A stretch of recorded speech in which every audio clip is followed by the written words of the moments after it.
Hey everybody, I'm Texas Guard Guy, and it is Thursday evening at 7 o'clock, not 6 o'clock anymore, and this is the Garden Party. Me, me, me, me, me, me, me, me, me. This is the Garden Party, and we want a garden party with you. We talk about the plants we grow and some things you might not know. The Garden Party. Go ahead, Phil, introduce yourself, brother. What up, everyone? It's Phil from Phil's Figs, your favorite fig daddy, plant parent, and regular parent, back on the podcast, co-hosting again. Yeah, what Phil said. Phil said. I never know what he's saying. It could be blasphemous what he's I saying. switch it up every time. You have no clue, dude. See, I don't think you have a mean bone in your body. I don't think you can be mean, honestly. Mm-mm. Oh my goodness. Well, we have a first time guest. She has a Facebook, Instagram, TikTok from Dream to Seed. We have and YouTube. And YouTube. Yeah. She's everywhere like all of us. We got Jessica McCollum from Dream to Seed. Go ahead and introduce yourself, Jessica. Hello, everyone. I'm Jessica with From Dream to Seed. I am a suburban backyard gardener. I'm also a master gardener with my local county extension. Nice. Right. And you're in Indiana, right? I am. Are you in Pawnee? I'm not. I'm far south, so I'm with Purdue Extension. Oh, Yeah. nice. Is there a Pawnee, Indiana? I feel like there is, but not anywhere close to me.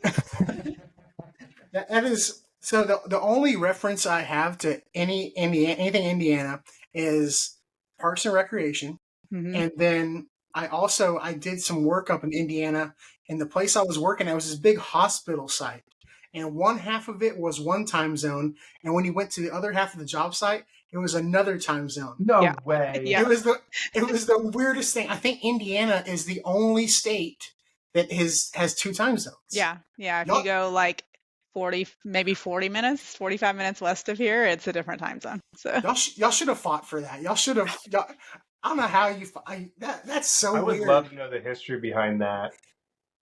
Oh I yeah. Right. honestly couldn't tell you. Like I'm super far south though. Like this is actually kind of like considered a suburb of Louisville, Kentucky.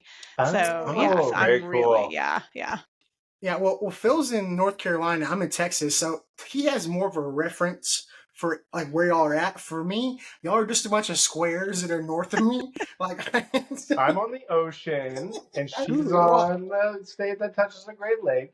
And then it's probably the same distance to either side of Texas for us. Well, Yeah. Well, it always cracks me up when like you meet someone from like Iowa or Nebraska and they hate each other, but like there's no distinguishing factors from like either one of those states, like Iowa and Nebraska. Basically, sorry guys, we all are basically Yeah. the same thing. You're just like all part of MIMAL or whatever that, so you know your states. Yeah, You're just in the Yeah. mix. yeah. I mean, there's really no. Actually, what's cool is I spent some time in. I've done a little traveling, so I've been to Indiana, I've been to Iowa, and I spent some time in Sioux City. Mhm. Sioux City, and there's actually like the city is divided up into 3 different states. There's South Dakota, Iowa, Wow. and Nebraska. It's so weird. Oh my gosh. Yeah, That's almost like Four Corners out in Yeah. like New Mexico, Arizona, Mhm. Colorado, and they can play like Foursquare there. Yeah. yeah. Well, are you getting started gardening? Are you planting seeds already? Like what zone are you in there? I just changed from 6B to 7A. As we all Oh. did. Yes. Oh my Ooh, goodness. I think going from 6 to 7 is a big Mhm. jump. Yeah. Well, I mean, it is, I guess, on paper, but I'm literally not doing anything different. Like I'm planting the exact same time. It just means that maybe there's some perennials that I can get away with planting that I couldn't before. But Yeah. So I do have seeds started indoors, but nothing really. I do have garlic growing and I have some winter sowing stuff, but no, I haven't Mhm. actually planted anything out in the garden yet. Oh, are you doing like you got heat mats and you got the grow lamps and everything going? Yeah, I do. We kind of have weird, even though you're in certain zones, there's so much like variation within the zones. And so Right. our last frost date isn't actually until Mother's Day. So it's Wow, not until That's May. wild. Yeah. So we've had snow in April before, so it's not uncommon. Well, I grew up in Snow in Pennsylvania, and they, my dad called it the onion snow. was like that late April snow, and he's like, Yeah. "That's the onion snow." I'm like, Yeah. "Okay, Dad," but it's true. Yeah. At least Yeah. in Pennsylvania. So, Why do they call it onion snow? he's like, "That's just when you plant your onions right Yeah. after that snowfall." I Oh, got okay. you. I got you. Okay, yeah, Jessica's got it. She knows what's up. Well, I had heard that like someone, I think I forget who was saying it. That like the last snow was like fertilizer or whatever, or like it acts like fertilizer of some sort. Yeah. It's got nitrogen in it. It's good. Yeah, I mean, so It's true. that's what I thought. It was like, is that like a color of in snow that makes the onions taste sweeter? I don't know. I'm in Texas. It only snows when there's a natural disaster going on, like in my part of Texas. Or if a snow is natural disaster. Snow Yeah. isn't. Well, and I was in the Air Force. I was in Anchorage for 4 years. A little different than Texas. Anchorage, Alaska, and so like I had never actually seen snow until I got there. It was so wild. So like to see people who deal with it like every year, like y'all deal with this like y'all choose to deal with this, like it's so wild. Like You gotta love winter sports. Yeah. We don't get as much as we used to. When I was a kid, we would get quite a bit, but it's, global warming. It's we get like 1 or 2 like good snow, and by good I mean like 6 inches, and that's about it. Well, it's like, Jessica, I saw that you had an unseasonably warm past few weeks, and I think the whole country is just experiencing that with this whole winter. Everybody's just like, it's spring here, and we're last frost date of April 1st, and it used to be April 15th, but I've learned, but because of climate change, everything's getting pushed. But yeah, May, wow.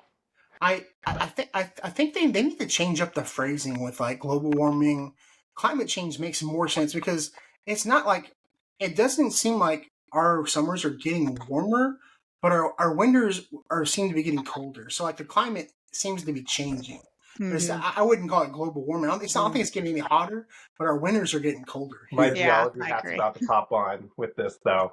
Yeah. Because global warming means global temperature mean, right? So the mean temperature year over year. So those are your long-term linear trends where you could have more of a static trend of temperatures where we've seen more of these like aggressive dips in jet streams where you're seeing that Arctic air coming in. You get that 40-degree difference and coming out and blasting these cold temps. And so with climate change comes more like volatility of and severity of storms. I would agree with I Phil. agree. It's not for us. It's been just like up and down, which is kind of normal for where we are. We have such. I mean, we can literally. We joke we have 4 seasons in 1 week for sure. That's normal. Yeah. That's been that way since I was a kid. But we just noticed like there's definitely during December we had negative temps, early January negative temps. Now we've got 70s. Next week it could be back into the 40s, but the overall trend has been going up.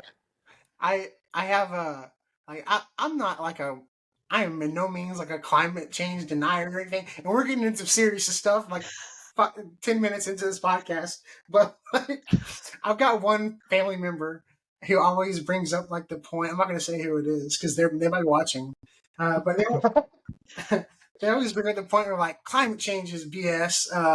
Whenever Santa, they talk about like the Texas Revolution.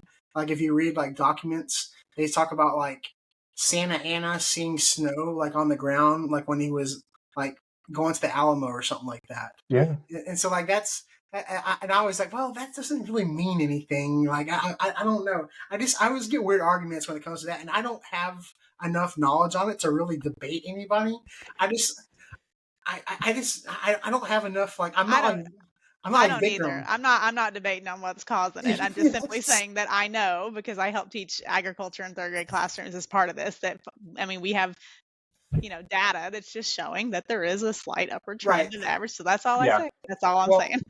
I tell you what, if you watch that documentary on Netflix, it'll make you believe like that the world is probably ending. What is that? I was telling you about it a while back, Phil. That one it's narrated by Morgan Freeman, and it talks about like every like time. Oh, the major extinctions. Oh my God! There's a book that's called The Sixth Extinction, and it's so a depressing. really morbid book, but it talks about there are bigger extinctions like the Permian Triassic extinction between the Paleozoic and the Mesozoic, where like 90% of life was wiped out on Earth. It was way bigger than the wiping out of the dinosaurs, but that's one of the 5, and currently we're entering the 6th. And Yeah. we don't have to jump into that because I want to talk about spring planting. We went down Spring a is coming to life. We're What like did in I my get into? yard. Now, hey, Saturday was worse. Whatever you hear tonight, Saturday we did a live podcast, and I will tell all of the people who watch the podcast, I do a lot of work to try to not make it like just a dude fest on pod. I go to a lot of effort to try to get more women on the podcast. I really do, but That was like the Stephanie, first comment. yeah, oh my god, yeah, they go, oh, it looks like a weenie roast, and I was like, come on, man. Like, I'm like, I tried. Stephanie canceled last minute. So, but yeah, Saturday was bad. Saturday wasn't the best. We had fun. I learned a ton about strawberries. Yes, we did learn about strawberries. Are you doing strawberries this year, Jessica? I'm trying to get back to gardening. I'm sorry. Yeah. No, it's totally fine. So I did have strawberry beds a few years ago. I had to pull them because I ended up with, I call them roly polies. There's like a million names, like Armageddon, and Oh like yeah. so they just decimated them. So I have a couple that I grow in pots. They're perennial here, and they grow really well here. It's just that I haven't put them back in until the it's getting there, until it's kind of more balanced out. So you had a dedicated like perennial bed with like strawberries and asparagus, like maybe asparagus or something like that No too. asparagus, but Or yeah, asparagus. strawberries. Yeah. Like, and you just so that's the thing. How much land do you have? How much room do you have to play with? So my total property's like half an acre, but I only garden. I don't even know. I should probably figure that out. I mean, my backyard is probably about a third of an acre, and I'm only gardening on a small portion of that. I've got kids and dogs, and they use the lawn. So I have I think 15 raised beds now, and then Oh I wow. also have a small container garden, and then I have a pollinator garden and some berries growing as well, kind of on the edges of my yard. It's slowly encroaching as my kids get older. I'm like, oh, you don't need this space. You don't need this space. Right? Eventually, it'll all be, yeah, Well, that's all why be I love good. this garden party. Is just like how we utilize our spaces to be as efficient and like maximize as much yield as possible. Oh Like that's yeah. Yeah, what turned me on to like meeting Destin and hearing about his setup and hearing yours and seeing yours, Jessica. Is like same vibes where you're yeah, like, yeah, you can grow your food in a suburban neighborhood, no big deal. yeah. Absolutely. Well, and I want to go back to what you were saying about the strawberries. You're talking about the roly polies. Have you? I have in the last couple of years had a surplus of roly polies in my beds. I haven't had any adverse like issues. I really haven't had much issues, but I don't do a lot of root crops, so maybe that's the problem. Like, were they eating the crowns of the strawberries? Like, what were the issues? No, they were actually eating the fruit. So I think Oh, what really? happened is I was researching ways because we have really hot summers, and I was trying to figure out ways to kind of conserve water in the summers. So I did a trench, the trench gardening. So I did straw, kind of like I dug like a trench in all my beds and put straw, and that's what they're attracted to. They want to break down this like organic matter. And so I Yeah. don't know if that's what did it or what. But since then, I've only put finished compost. I do leaves over the winter, but I take them off.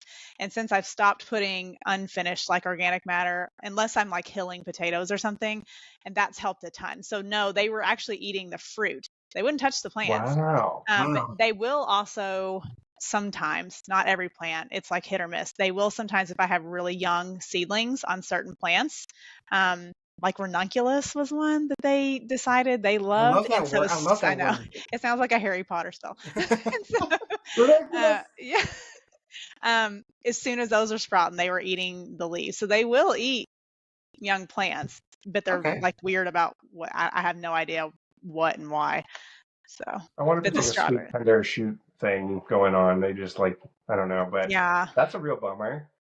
it is, but it was mainly just the strawberries. So once I pulled those, it was fine. And I Good. think it's because, those strawberries they kind of shade themselves, and, the fruit was kind of down low because they like dark, like cool Yeah. areas, and it was just perfect kind of set up for them to just feast away. So, See, yeah. for me, like I use a super chunky mix, like a real like a, And it's my soil is full of carbonaceous materials, and I've also got those in-ground composters. Mm-hmm. And so, yeah, every time I dig something up, yeah, I see those roly polies, but I do not. I haven't had one problem with them yet. I think as long as they have enough to do, Mm-hmm. they usually stay away from most of the stuff. Like there's plenty of stuff for them to break down Yeah. and kind of do. And I don't know. I mean, Philip will probably know this. They're basically like dinosaurs, right? Like they've been around for like millions of years. They look like little dinosaurs. Those I think things. they're And related to like yeah, lobster, like in that same, if I Oh, remember you think right, they're like in that? Like crustaceans. Yeah. they're like little tiny trilobites. Yeah, But yeah. No, I agree. And the compost that I put down, it's finished, but my finished. So there is some yeah, organic material. I don't know why, because they are beneficial in the garden, absolutely. And yeah, and it's gotten better since I stopped doing that method. So I'm just assuming that's yeah. what did it. Well, I get questions all the time like, how do I get rid of this? How do I get rid of that? right. And like my main thing is usually like, unless they're like directly doing like even like I hate to say it, like ants. Like you're never going to get rid of all the ants in your garden. And if it's a bed that I'm gonna let it rest for a little bit, like I might just leave the ants and let them do some work. Because I mean I've said it before that anytime you dump a pot or whatever and it's full of ants and you wipe the ants out with some orange oil or whatever, you go and dig in that soil and it's like the most silky, smooth soil, and it's just wonderful. So Well, like they're beneficial. I mean, yeah, they aerate the soil. It's just that Yeah. they also bring in aphids sometimes, and they if you got fire ants, I guess I could understand that. Fire ants is good. Do you guys have any fire ant issues? Because that's pretty much all I have is fire ants. I Mm-mm. have, and I don't know how they do it. They're magical and how they can just pop up by the thousands overnight. But my other ants, I let them hang out. They can Yeah. stay. Yeah. By the way, we are live on Facebook. If y'all have any garden questions, feel free to drop a question down in the comments below. Uh, Ernesto Hernandez says, "Phil, the Lord of the Figs," and Andrea says, "Hi, garden friends." So, if you got any gardening Hello. questions, feel free Hello. to drop them down below, and we'll see if we can get to them. Yeah, We made I go ahead, Phil. we made it 18 minutes. I'm looking up here in the corner. So like hearing Jessica's garden set up, I think the only thing missing is a fig tree. I Right? have one. So, I Yeah. I do have. I added it 2 years ago. I got figs for the first time. I have it in a container because they're like borderline. At least the kind I have is like Yes. borderline hardy, and so Absolutely. I move it up to my house. I keep it outside, but I move it up to my home. But it's a brown turkey fig. So mhm. Okay. I'm maybe we'll add a few more this year. There you go. Yeah, Phil might have some selections for you. I might have some selections for you. Somebody was asking me about a Violet de Bordeaux earlier. They said asked if I had any. I don't have any. Phil, do you have VDBs or anything close, like similar? There's a few that are just like VDB. So Beers Black is just like Violet de Bordeaux, and Super so dark, is right? Negrone, the Italian one. It's the same thing. And I have cuttings of the Negroni. I don't I have to double check my inventory. I would say for anyone who wants to buy a fig tree from me, check end of April, beginning of May, because I want my trees nice and happy when I ship them. For rooted cuttings. Yeah, for rooted stuff, and I ship them in 1 gallon pots. I got a question down below. It said best way to grow strawberries in Houston, Texas. So I guess I'm the only one in Houston, so I'll answer this real quick. Since Houston is like swampy and close to the center of the sun, my favorite way to grow strawberries is in containers. Hanging baskets in particular do really well. I love doing strawberry hanging baskets. You can put them in full sun right now, and then towards the beginning of April, May, when it starts getting hot, I move into shadier spots, and I get strawberries until like June. I actually ate my first one yesterday, and it What? was really good. It's really good. The one I had, I've never seen before. It had pink flowers. It had pink flowers. It was beautiful. That's awesome. Oh, it was beautiful, dude. It was awesome. Yeah. No, But I would go say ahead. here everything's bursting here. So all my figs are breaking bud. Mhm. I'm nervous because normally it's April 1st, but I looked at the 10-day forecast and everybody said, you know what, let's just open up and go for it. So I'm starting to see all the buds and flowers form on my citrus too that I keep in pots. So it's happening. Yeah. Yeah. No, I it seems like the more garden people I follow, it's weird. Like when you go, like so, when I go and like follow someone, or they follow me on Instagram or something, they won't have like a huge following, like a super huge, but they'll be like verified, and then I'll go check their Facebook, and like they have like 300,000 followers and stuff like that on You Facebook. find their platform of choice. Yeah, Yeah. I was like, is your platform? You do a lot of Facebook, Jessica? Yeah, I do. It's not my original platform. My original one was YouTube, and that's ironic because it's my smallest now. But oh, really? yeah, but for whatever reason, I I'm fairly new to TikTok. I mean, a couple of years, I guess. But no, I started my Facebook page because I felt like people got tired of me posting stuff on my regular feed, which I never even like use now. It's funny, but I made a page, and I was just posting mostly my YouTube stuff on it. But I did start making just little shorts just for fun, and that's the one that took off for me for whatever reason. I have found that Facebook, people are loyal on Facebook. Mhm. Like they come back. Like Yeah. so, like whenever I post something, like I'm kind of getting away from TikTok. I did post something on YouTube, like as a post on, was it Monday or Tuesday when the Meta crashed? Like, was I the only one freaking out on Monday when that I happened? wasn't freaking out, but I was like, I don't want to have to rewrite this four times. Yeah. And I'm Yeah. trying to write a post, and I'm like, and I took a screenshot so I remembered what I wrote because I was like, I like that, don't remember, but that's the only thing I'm worried about. Did it happen mid post with you? Yeah, it would happen, and I'll be like, and it was on Instagram where I have my hiccup. Yeah. But yeah, it's happening mid post, and I'm sitting there like, just upload. What is going on? And then I took a breath. I ate a sandwich. I came back. Dude, Always helps. Always Yeah. helps. Yeah. I thought they got hacked. I thought Yeah, they got I did hacked. too. I did too. I was freaking out. Oh, man. No, I was freaking out. Well, because I had a buddy, Shiloh Farms up in Nebraska, and he had like over 300,000 followers on Facebook. Yeah. And his account got hacked. He still does not have access to his Facebook. Ugh, Wow. that Yeah, makes me.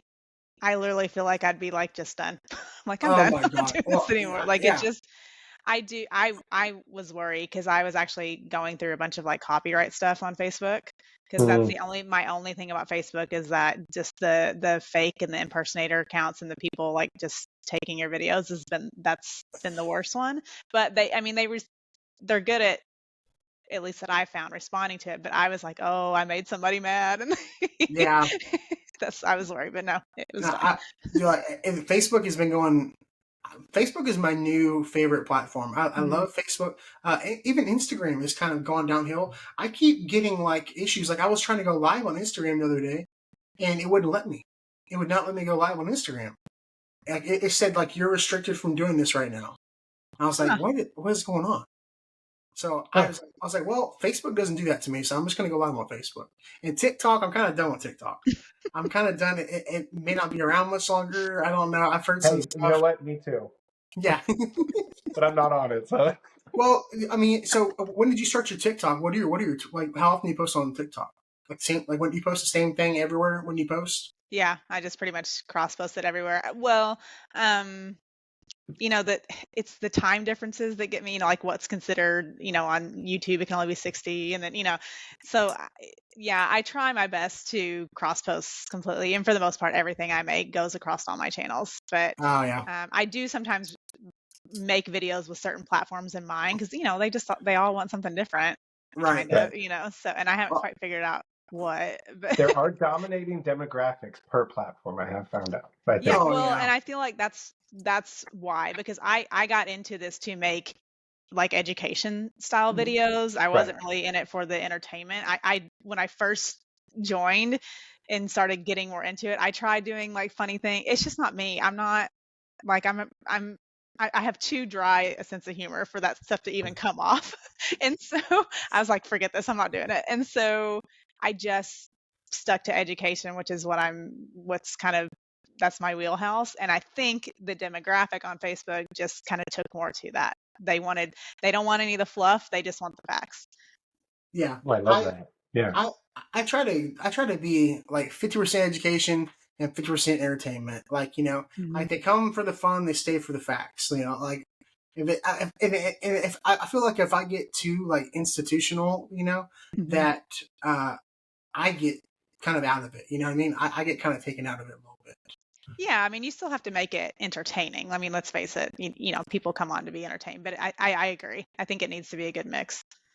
But it's funny on TikTok. I posted regularly, like I do everything else, and like up until like a month ago, like I was getting comments that were saying, "Oh man, I haven't seen you post in a while." Like I haven't seen you in a while, and it's like, well, because the gardening algorithm is dead Yeah. in Christmas. Like Yeah. people realize how like seasonal Oh like yeah. gardening content is. Like I started like January 1st, like hitting it hard, and like it's paying off. But like December was dead. Like there was nothing going on in December. I would even say part of November too, like that whole Yeah. story. Oh yeah, holiday stuff. You got to try to do like holiday videos. Like thank God Froberg got a Christmas tree farm. Like or like that's half the reason he got a Christmas tree farm is so he can make videos around Thanksgiving, Christmas. Hey, we got sent some stars. Thank you, Betty. Hey, Yay! Thank you. Oh my goodness. so Well, wait, so Phil. where's everyone at with their garden beds right now in their starting processes? Like how far into the plants and growing season are you, Jessica? I started pretty much everything's still going under my grow lights inside. I do have garlic sprouting that's normally not sprouting like this time of year, but it's going.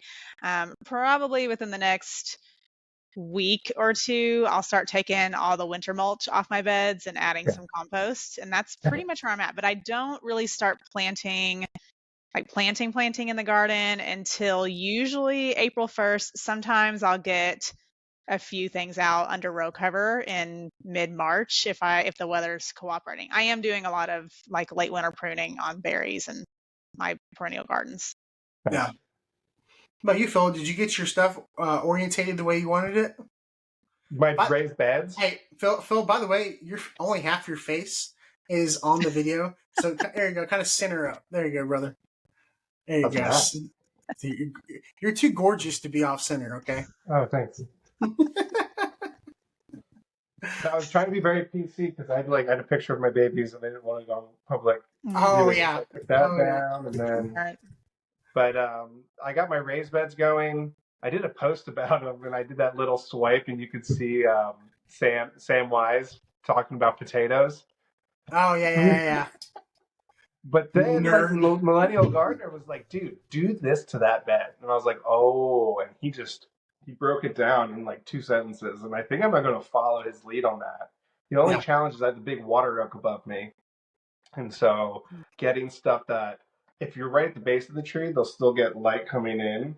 But as I get back, it's going to be shaded and shaded and shaded. So I don't want to get too many taller plants. So I'm thinking more determinate varieties of tomatoes back there, Yeah. just because I'll have the heat for it. Because we'll be like you, Dustin. We'll get into the 90s and stay there for the summer. Oh yeah. That's why like I before I do anything with beds like raised beds, I start like my first couple of years in containers. Go Yeah. out and move stuff around. I mean, every year is different, obviously. And then all my current beds right now have all their greens in them, and they're really taking off. And I showed you offline. I showed Destin my carrots that looked terrible, Still but showed I me was his carrots. actually thinning. He's like, "Did you grow these in gravel?" And I might as well have. They're like, But I was thinning them out because I just went to town sprinkling the seeds in, and so Yeah. I was giving them spaces. Shout out to Resh because it was in her book to do the 2-inch rule of spacing your carrots. And I'm new to carrots, and these are Uzbek yellow carrots. And I Okay. thinned them out. I can show everybody because if everyone needs a giggle, there's Resh's book. shout out to Reish Gala. Shout out to Resh because All right. the 2-inch rule with the carrots. All right, hold on. Hey, watch out, Phil. Now we have a lot of authors on the podcast. Apparently, You can see this bouquet of baby carrots. Oh, there nice. you go, Phil. These are my first carrots. I'm really good at growing the baby ones, guys. Not so much the big ones.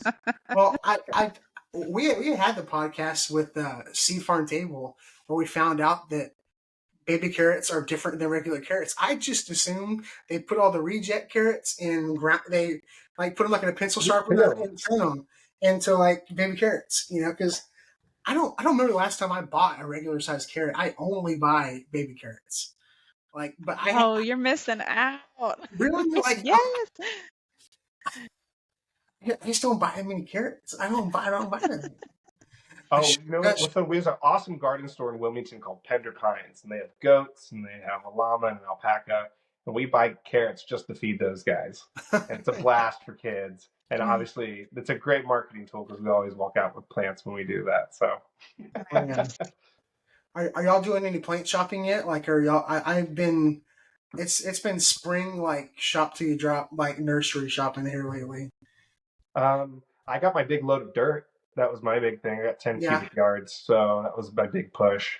And Are y'all then, still kind of dormant, Jessica? Y'all kind of still just.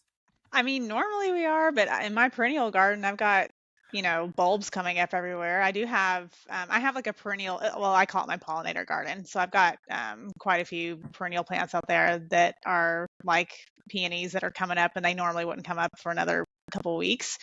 I'm getting ready to go get a huge load of like it's the bulk. I save my good compost that I make for my vegetable beds on yeah. that bed. I go get the cheap like truckload for like $15 and throw it on there. So I'm getting ready to do that in that bed. But no, I grow probably. I mean, as far as my vegetable garden goes, I grow everything from seed, like starting indoors, or I direct sow. Yeah. So I'm not planning on doing a whole lot of new plants this year. I just went out and realized I lost a blueberry. So I'm going to have to replace a blueberry. No. Yeah, I know. I'm so bummed. So But it's out of the usually 4 I have, that was the one that could go. So because blueberries are pretty cold tolerant, right? Like I've Mhm. got like. Yeah. Do you know what variety it was? This one was a rabbit eye, and the reason I didn't realize when I planted it that it was, I think most rabbit eyes, if I remember right, do better when there's 2 of them, and I only had 1. So I was kind of Mm, on the fence about whether I should keep it or not, but it Mhm. it was kind of struggling a little bit last year, and this year I didn't make it over the winter, which honestly, it's blueberries are a lot of work for me because our soil is so alkaline here. So oh I yeah. have to Oh, really, interesting. yeah, because it was a lot of natural limestone in our area. So the soil, it Oh like hangs out like 7.5, maybe sometimes higher. So I have to Wow, you're over constantly, 7? hmm Oh my gosh. wow. constantly be amending with sulfur for blueberries. Well, have you had like good success with them though? I've never really had good success with blueberries. Yeah, I mean, they do well here. So I've had, I've only had them in the ground for, I think, 2 years now. This will be going into the third one. I had 2 of them in containers for years. And then Yeah. I finally, it takes me, because I live in a fairly new build neighborhood, it takes me like a year to get the ground ready for stuff to plant. If I'm going to plant actually in the ground, it Right. takes me a really long time to get it to where it needs to be. So I spent like a year getting the soil ready. And then put those in there. And the 3 are doing really well. They're not huge, but I mean, I get, I don't know. I think I got the little like quart containers. What are they? Little, you know what I mean? The little like you'd buy at like a produce store. I probably got Yeah. Oh yeah. maybe like 10 of those. Yeah, last year. So What are your Wow. steps to like amending your soil for in-ground trees? so my goal is if I can get myself in gear this year, I would love to have a small home orchard. That's the one thing I don't have is for any fruit trees. Yeah. So what I do, because there's no topsoil. Although because I've had we don't, whatever grows in that backyard as far as like lawn at this Right. point. But so there's a little bit of topsoil built up. So I basically I lay down cardboard, and then I usually dump 4 to 6 inches of compost over that, and then I usually will plant some sort of cover crop. I like crimson clover and buckwheat because the Cool. buckwheat has that taproot that'll go down and break up that soil, and I just let it sit for like months. And then I will usually do in the fall or spring, I'll do a one-time till just to kind of work it all into the soil, and that's pretty much what I do. So it's Oh, that's not brilliant. well, I mean, it's just a long process, but Yeah. it's necessary. Yeah, I just planted my buddy Trey at Lake Creek sent me uh, 4 different blueberries, and I've had them in containers for a while, and I had this 4x4 raised bed, and I was like, well, maybe I'll put one in each corner and just see what happens, you know. But I'm worried that maybe I planted them in full sun. Should I have planted them in full sun? Oh, mine are in full sun. Yeah. But Full but sun's great. India, Yeah. well, Texas full sun's different than Yeah, y'all's yeah. full sun. Yeah. I may have to throw a shade cloth over them at some point.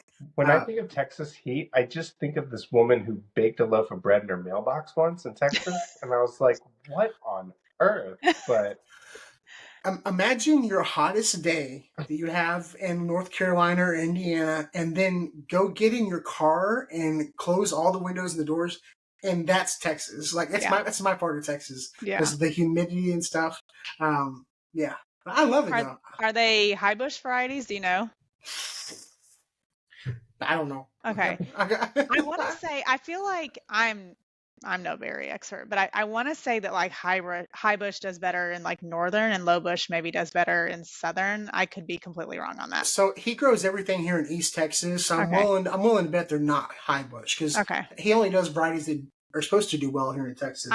I could be wrong on that, but I feel like it makes sense on varieties because the blueberries need their chill hours as well, right? So I planted a bunch of here. Blueberries are a hot crop here in Wilmington, North Carolina, and the greater North Carolina area. In fact, NC State, their ag extension has a big research on blueberries here in Wilmington. And one of our reps came and spoke about blueberries for like an hour. I should know more about blueberries. It's one of my favorite extensions. I love NC State. Yeah. So good.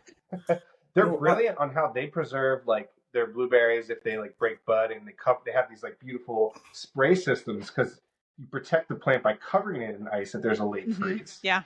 It's brilliant. And but I just planted 7 myself because our soil is like 5.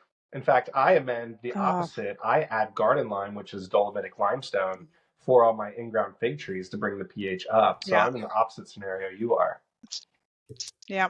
I'm guessing I'll have to get some soil acidifier, or maybe I could add some like pine mulch, pine needle mulch, or but like that's not really doing much. It's not doing much. Yeah. But it'll make a good video.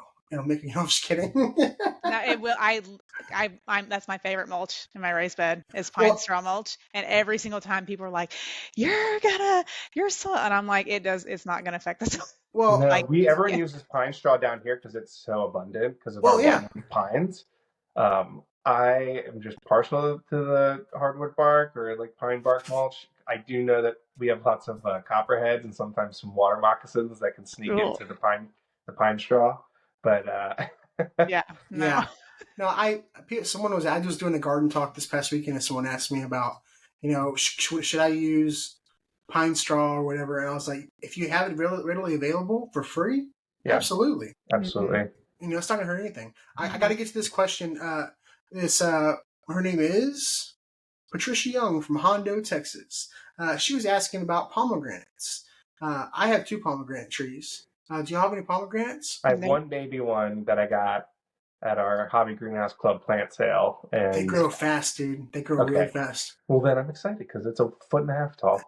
Jessica, if you're looking to build your orchard and you don't have a whole lot of space, pomegranates are a great option because they are very cold hardy.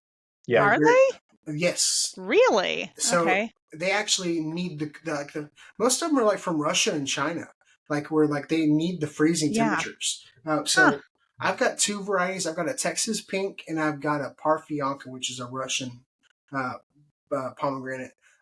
My dad started one from cutting. It was this big last year, and now it's 8 foot tall. What zone are they hardy down to? Well, it was 19 here.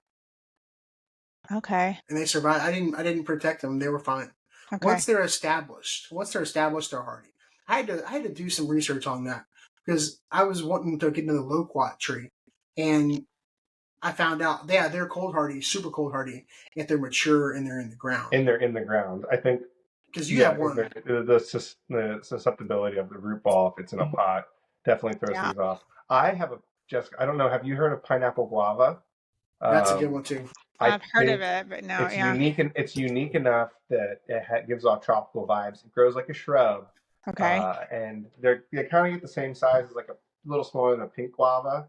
And they taste like pineapple and mint. I planted one, but they can get down to like 5-10 degrees. Correct. And they're evergreen as well. See, I'm like, technically well, I'll have to see for now that it's zone 7, but before when it was 6B, it was negative, I think it was negative 10 or 15 was our like lowest that it was supposed to get down to. So I'm right on that border for so many things.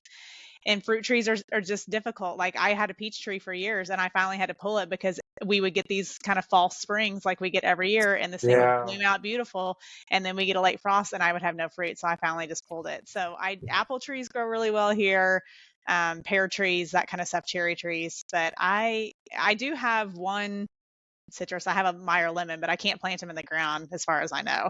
Neither do Yeah. we. Neither do we. No, Same. I will. Okay, pomegranate. I'm gonna look into that. Yeah. For sure. So I've actually got them. They're basically, I've got Vigo raised planters because I can't like really put anything in the ground here at my house. I have so many utility lines and everything going through the backyard. So I have to either have everything in big pots, or I basically planted it above ground with like a 17-inch little bed growing around it. And so, but they're doing amazing. They're doing amazing. Okay. You want 2 of them for pollination purposes. And on your first year, you want to pinch off the blooms. Okay. Because the limbs won't be strong enough to support a fruit. The fruits get huge. Yeah. So if it's an immature branch and it's the first year, you want to focus on growing roots rather than trying to grow stuff. But I don't think I've ever met anyone around here that had a pomegranate tree. So I'm gonna have to look into it. Yeah. But here's the thing: have y'all ever like found out about a fruit that you could have grown this whole time and you didn't realize you were seeing it everywhere, and then once you find out like, oh, I can grow pomegranates, you start seeing pomegranates everywhere, like when you're driving down the road. It happens to me all the time. What's that theory called? I forget. I call it the GTA theory, when you pick up a car in GTA and all of a sudden that car's everywhere. It's Schrodinger's box or something like that. No, it's not that. Schrodinger's cat is not. Did I get Pandora's box That's and Schrodinger's cat gift ever at Christmas, getting the Schrodinger's cat for your kid. I've been watching too much Big Bang Theory. I love that show. I love it because you know what? There's like, he goes, oh, what's his name? Who got the big grant? And they always like give a wisecrack at, oh, and he's a geologist. And I'm like, oh yeah. But yes. That's hilarious, man. No, I would definitely and pomegranates do good in here. Everybody here in Texas was so frustrated with, winters start to get colder more frequently. So like, oh, I'm losing my citrus. We've had this citrus tree alive for 30 years and it died this past winter. Oh. Replace it with a stone fruit, replace it with a cherry, replace it with something like an apple, and then obviously these pineapple guavas and pomegranates do really well here.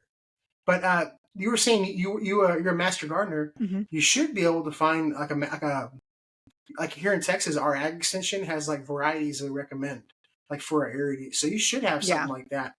Yeah, I'm literally like thinking back because I've been one since 2020, and I don't remember anything about pomegranates being taught.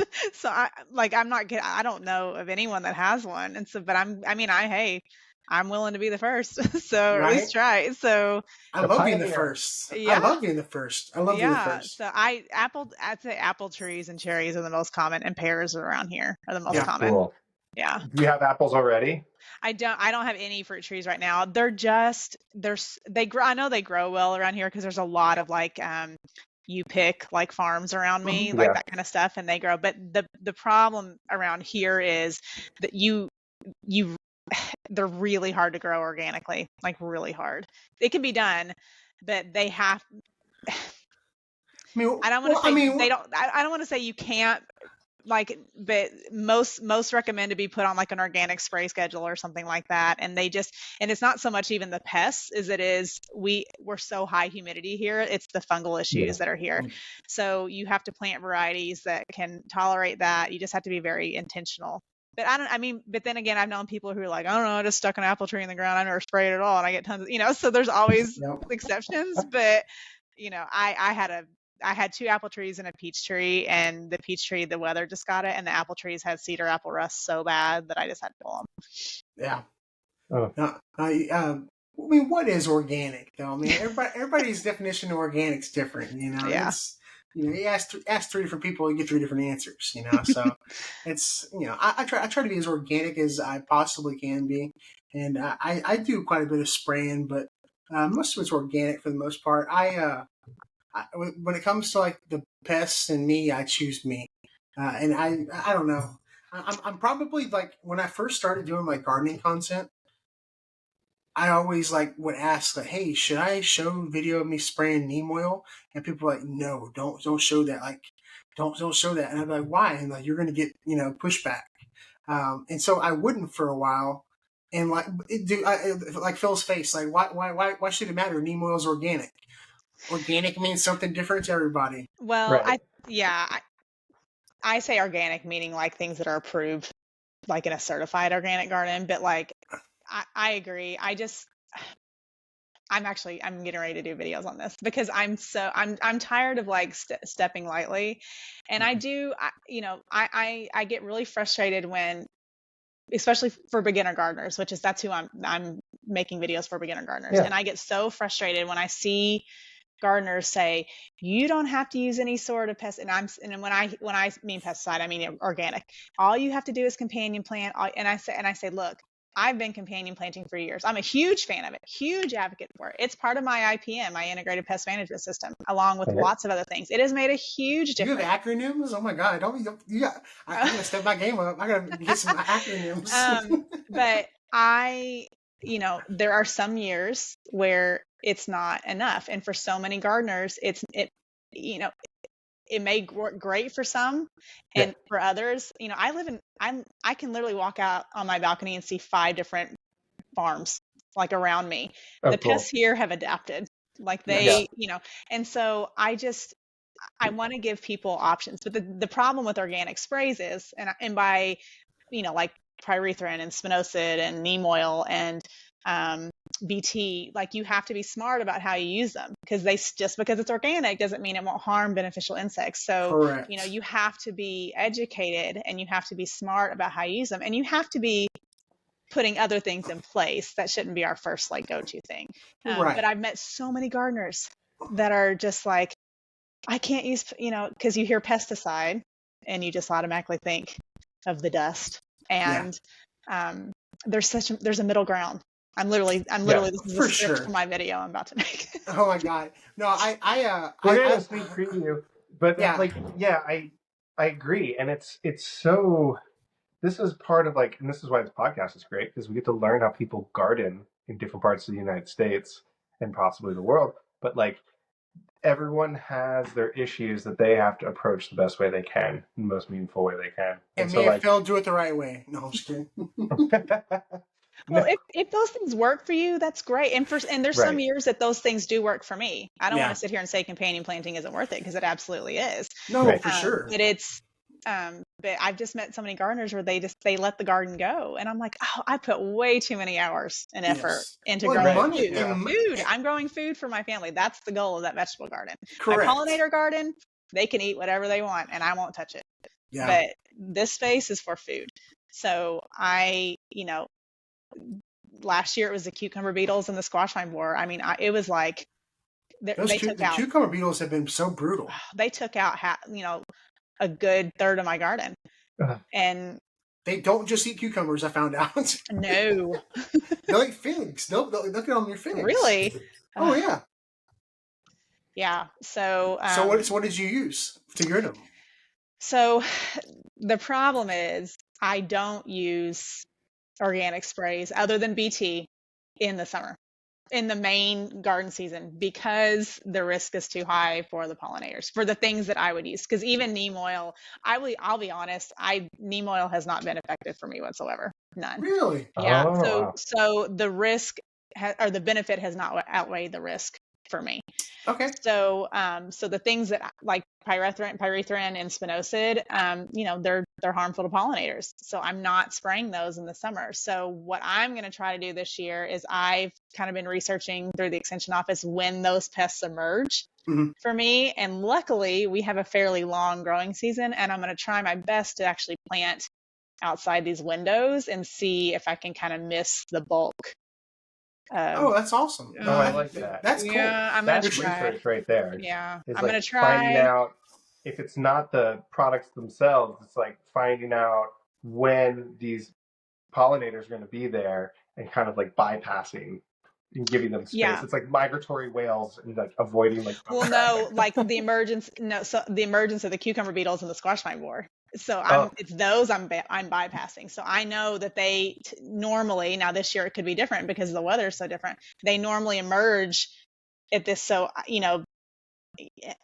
and to be honest, the cucumber beetles maybe, but the squash vine borer, they're just punks. Like they just like, they're jerks. you So have to, yeah, like it's to use BT on them, you have to catch it in such a small window. So, and I'm not about to go hand pollinate, you know. I've got video. I just wrote an article for Vigo. It's a blog up on Vigo about how I mitigate squash vine borers and squash bugs. And my biggest thing is if you're going to start spraying, like I spray weekly, and I start early. So like the week my squash gets planted, and this year I'm direct seeding it, I start spraying. Like if I'm going to catch it early, because usually once you start seeing the moth and everything, Mhm. it's too late. Yeah. So are you using neem oil? Is that what you're Yeah, spraying? yeah. So my what is it? IPM, integrated pest management schedule is Phil. I gotta mute you whenever you're not talking. There's some feedback on your microphone. Hold on a second. Yeah, you're good. I'm just gonna mute you when you're not talking. So my IPM, my rotation is I do neem oil every week. I mix it with my organic liquid fertilizer like a Microlife, Ocean Harvest, or whatever.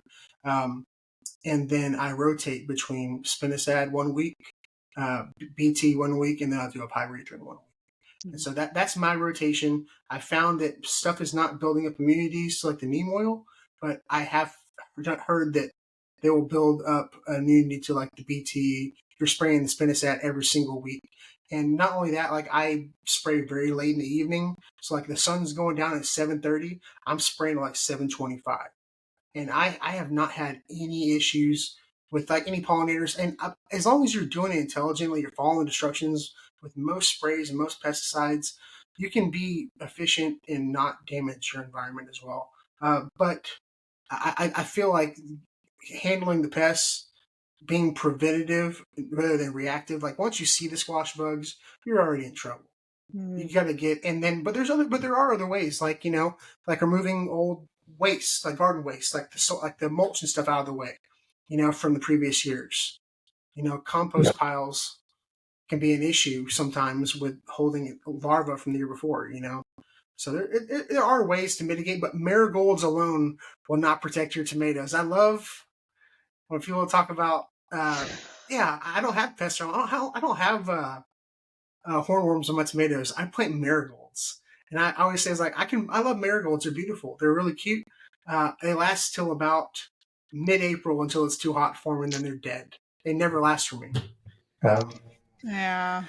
But there are a lot of companion planting. Like so there's plenty of stuff you can do. Yeah, to me it's about getting when I companion plant, it's to bring pollinators and it's to bring those beneficial insects in that can keep Right. pests to an acceptable level for me. So I tell gardeners all the time, I'm like, if you want to have an organic garden, you got to accept some pest damage, and that's fine. And The nature just yeah, plant more. Just plant yeah, more. because you can't. Those beneficial insects, those parasitoid wasps, those lady beetles, they're not going to come in if there's no food source. Right. So they have to have pests in order to be drawn in. But I just, there's just some, like last year it was cucumber beetle. I got bacterial wilt on most of my cucumbers, just took them out. I got squash vine borer that took out a lot of things. So what I'm trying to do this year is I know that they emerge usually mid-June to mid-July. I'm risking kind of getting into the fall, but I'm going to try to actually not plant those things, either have them mature and producing before that by starting them inside, which is also a gamble, or wait and plant them at the tail end of that. And so, there's no host plant for them is the goal, or is the plan. I don't know if that'll happen. If I can make a recommendation for cucumbers, I was having big issues with the cucumber beetles, and Phil, the feedback on your mic, dude. I don't know what's going on. I switched it up, did the Armenian cucumbers last year towards and I did not have as bad of an issue with the cucumber beetles. Okay. I think it might have been the thicker skin. I know our Armenian cucumbers are not technically cucumbers. They call them like musk melons. So they have thicker skin, and they get huge. So I did not have as big of an issue with the cucumber beetles when I did the Armenian. So I just definitely.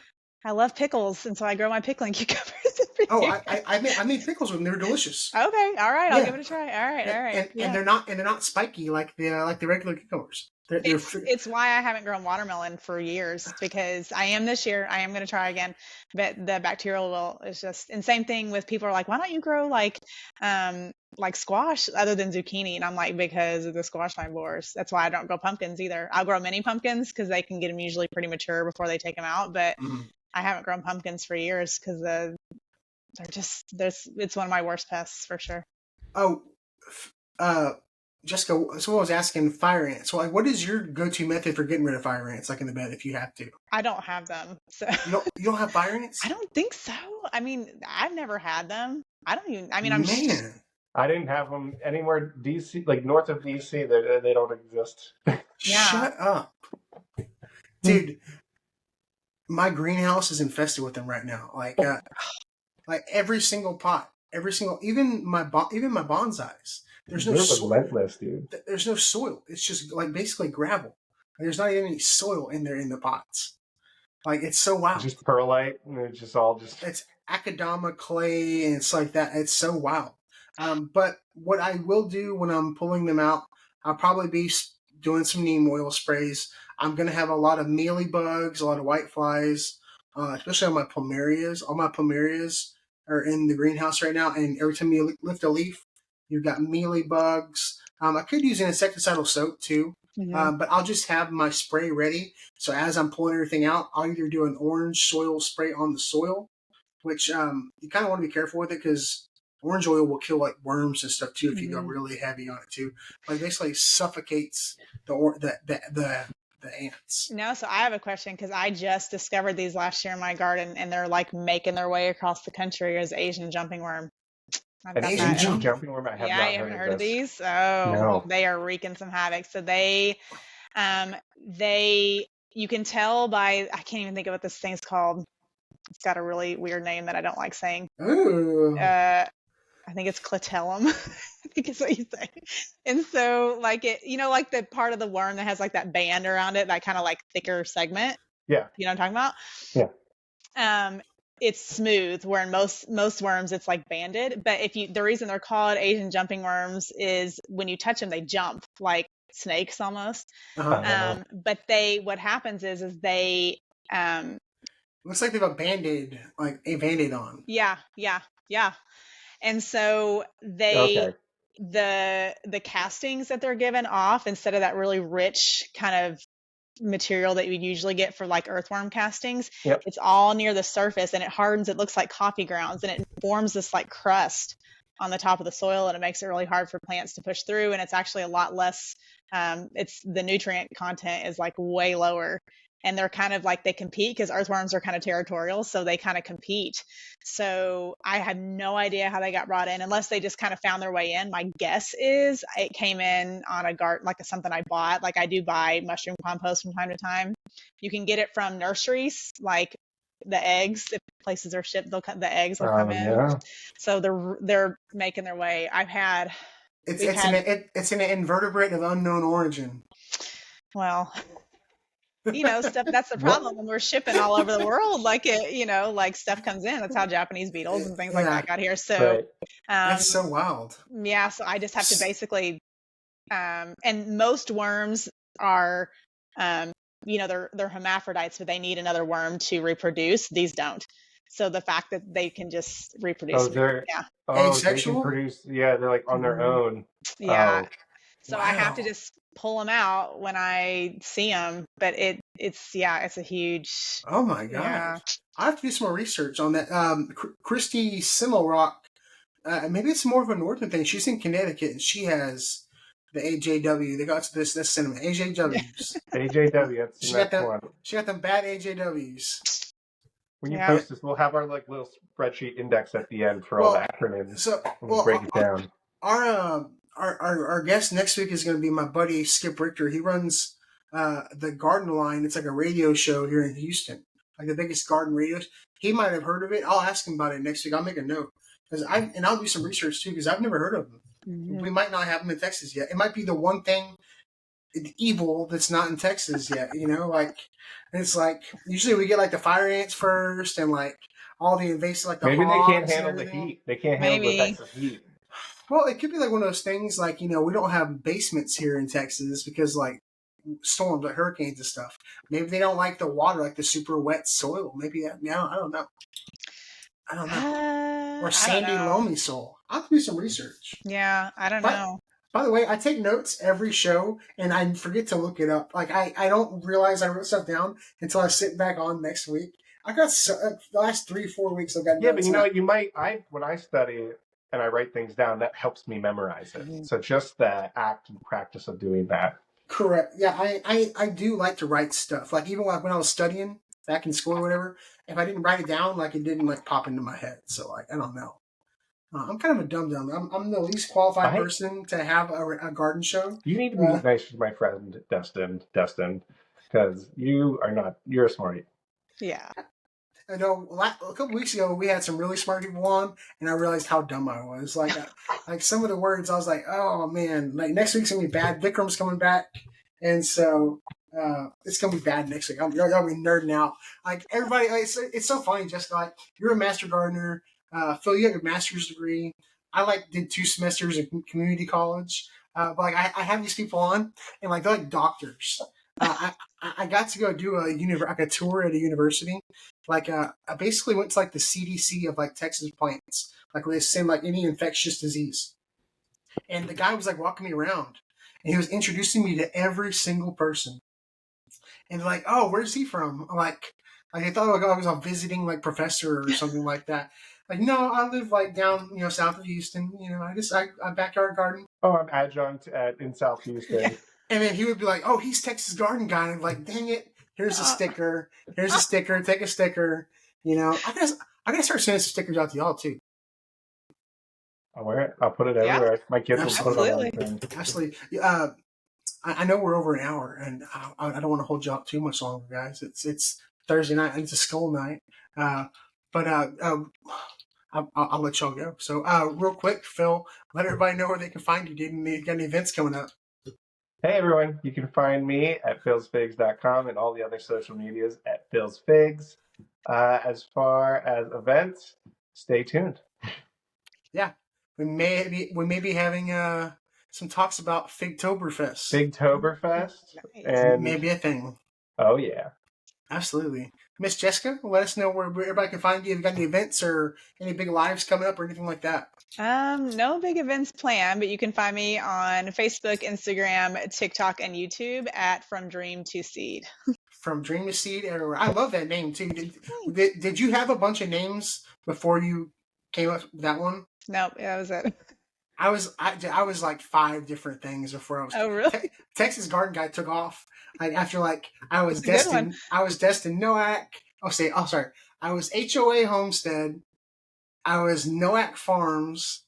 I was just destined Noack, and then Texas Garden Guy. So I was 4 different things. So finally took off. I guess I'm doing okay now. Yeah. It's all right. I've thought about changing it to just my name because sometimes people are like, they'll call me Dreamy. They're like, hey, Dreamy. I'm like, oh, no. Hey, Thank you. hey, there's worse things they could call you. I There's guess. much worse. But it's Jessica. It's Jessica. Don't call me Dreamy. That's weird. Oh my goodness. Well, thanks for coming on, Jessica. We'll have to get you on again sometime. Yeah, absolutely. We had such a good time doing our big live stream on Saturday that I think we need to try to make that like a once a month thing, Phil. What do you think? I can swing it. Or once a quarter, where we get Once a quarter sounds really good. Yeah, let's do it once a quarter. Yeah, I think so. Especially Awesome. if I'm trying to get Figcast off the ground. That's true, and I will be your first guest. I always ask people to be on my podcast. No one ever asked me to be on their podcast. I don't know if I'm too much of a personality or what, but I am Texas Garden Guy. I do have we got an event next weekend. It is our big spring meetup at Jorge's Hidden Gardens. We're gonna have giveaways and food trucks and nursery walkthroughs. You can check out all that information if you're in the Houston area on my profile. Sorry for the feedback. Phil will have headphones next week. I left them in my office drawer. Sorry, guys.